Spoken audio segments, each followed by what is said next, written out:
Let's check this 582 wiring harness to make sure that it's installed correctly without the motor in it to diagnose an issue if we have an issue before the motor's in. Battery's all hooked up, key switch is off. Let's check to see if we have juice. Now we're going to turn the key switch on.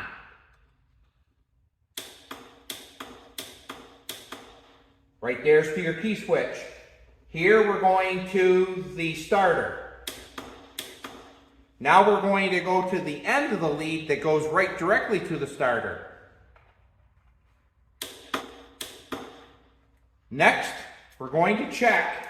We'll turn the switch off. We're going to check to see if we have juice to the points.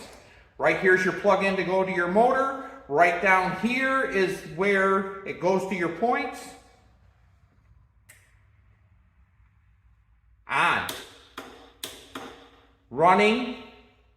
Off. Running. Off. That's how to check your wiring harness to make sure everything is correct. Everyone have a great day. See you on the next video.